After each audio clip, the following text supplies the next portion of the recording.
Have you ever heard of typo squatting? Well, typo squatting is where companies like Google post advertisements on websites that are commonly miskeyed, and then they sit back and rake in millions, banking on the fact that you're visiting something like gmail.com or microsoft.com. Just seems kind of silly, doesn't it? How about this? On February 28th, an engineer at Amazon made a similar, seemingly small key error. Only I say seemingly small because this one little typo in Amazon's supercode produced a massive internet slowdown that cost the company over $160 million in the span of just 4 hours. But this is actually really scary. See, recently an employee at the New England compound, which is a pharmaceutical manufacturer, didn't clean a lab properly. And now, 76 people have died and 700 more have contracted meningitis. I mean, these examples are crazy, right? When do we come to live in a world where these type of typos, common errors, this do your best attitude, or just good enough was acceptable? At some point, we've stopped valuing perfection. And now, these are the type of results that we get. You see, I think that we should all seek perfection all the time. And I think we need to get to it quick.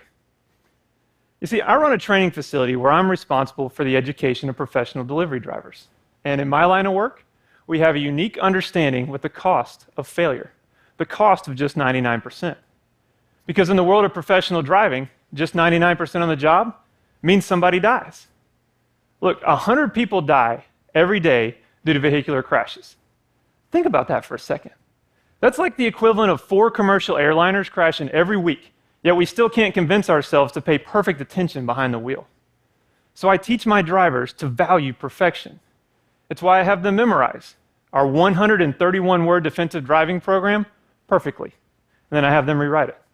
One wrong word, one misspelled word, one missing comma, it's a failed test.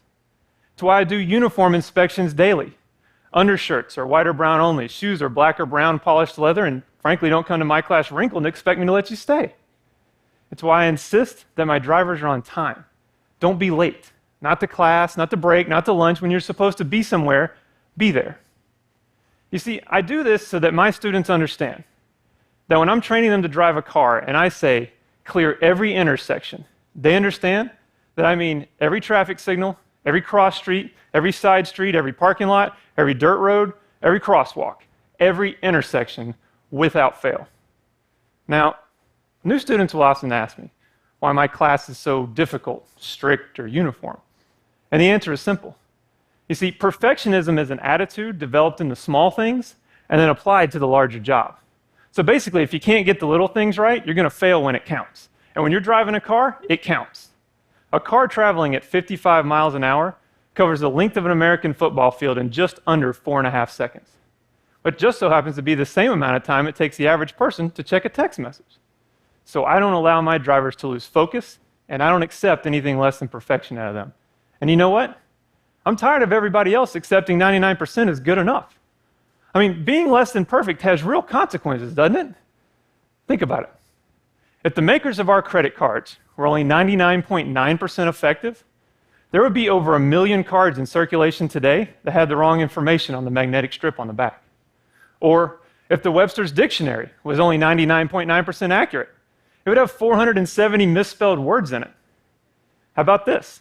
If our doctors were only 99.9% correct, then every year, 4,453,000 prescriptions would be written incorrectly, and probably even scarier, 11 newborns would be given to the wrong parents every day in the United States. And those are just the odds. Thank you. The reality is that the US government crashed a $1.4 billion aircraft because the maintenance crew only did 99% of their job. Someone forgot to check a sensor.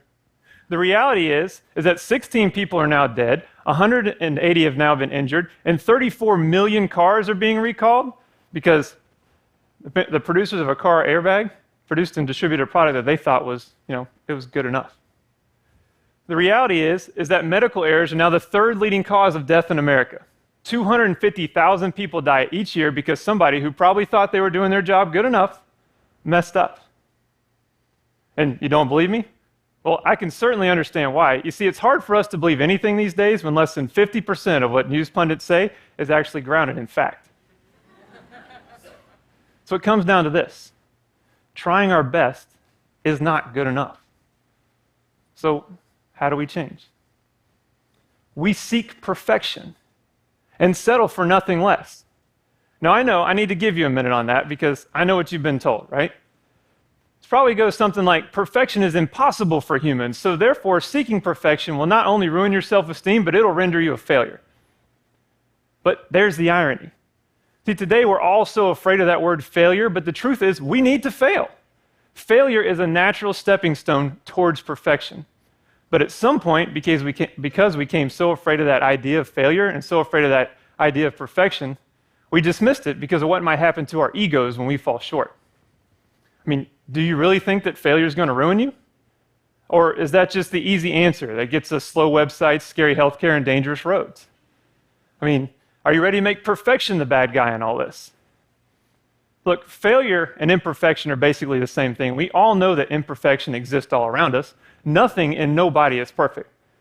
But at some point, because it was too difficult or too painful, we decided to dismiss our natural ability to deal with failure and replace it with a lower acceptance level. And now we're all forced to sit back and just accept this new norm or good enough attitude and the results that come with it. So people, even with all that said, people will still tell me, didn't the medical staff, the maintenance crew, the engineer, didn't they try their best and isn't that good enough? Well, truthfully, not for me, and especially not in these examples.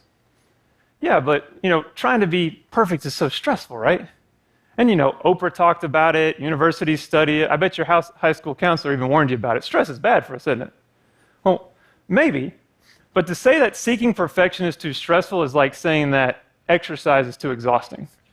In both cases, if you want the results, you got to endure the pain. So truthfully, saying that seeking perfection is too stressful is just an excuse to be lazy. But here's the really scary part.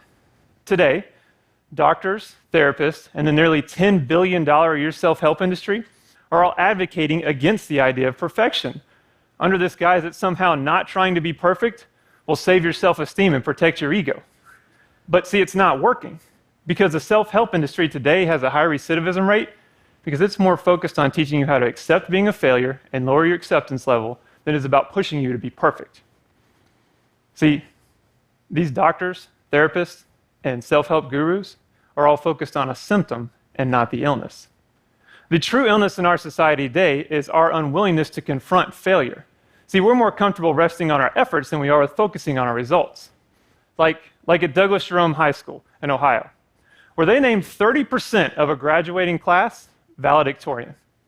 I mean, come on, right? Somebody had the highest GPA. I guarantee you it wasn't a 72-way tie. But see, we're more comfortable offering up an equal outcome than we are with confronting the failure, the loser, or the underachiever. And when everybody gets a prize, everybody advances, or everybody gets a pay raise despite results, the perfectionist in all of us is left to wonder, what do I have to do to get better? How do I raise above the crowd? And see, if we continue to cultivate this culture where nobody fails or nobody is told that they will fail, then nobody's going to reach their potential either. Failure and loss are necessary for success. It's the acceptance of failure that's not. Michelangelo is credited with saying that the greatest danger for most of us is not that our aim is too high and we miss it, but it's too low and we reach it. Failure should be a motivating force, not some type of pathetic excuse to give up. So, I have an idea. Instead of defining perfectionism as a destructive intolerance for failure, why don't we try giving it a new definition? Why don't we try defining perfectionism as a willingness to do what is difficult to achieve what is right? You see, then we can agree that failure is a good thing in our quest for perfection. And when we seek perfection without fear of failure, just think about what we can accomplish. Like NBA superstar Steph Curry. He hit 77 three-point shots in a row. Think about that. The guy was able to accurately deliver a 9.5-inch ball through an 18-inch rim that's suspended 10 feet in the air from nearly 24 feet away almost 80 times without failure. Or like the computer programmers at the aerospace giant Lockheed Martin, who have now written a program that uses 420,000 lines of near-flawless code to control every aspect of igniting 4 million pounds of rocket fuel and putting a 120-ton spaceship into orbit. Or maybe like the researchers at the Children's Mercy Hospital in Kansas City, Missouri, who have now developed a device that can complete human genome coding in just 26 hours. So this device is able to diagnose genetic diseases in babies and newborns sooner, giving doctors an opportunity to start treatments earlier and potentially save the baby's life. See, that's what happens when we seek perfection.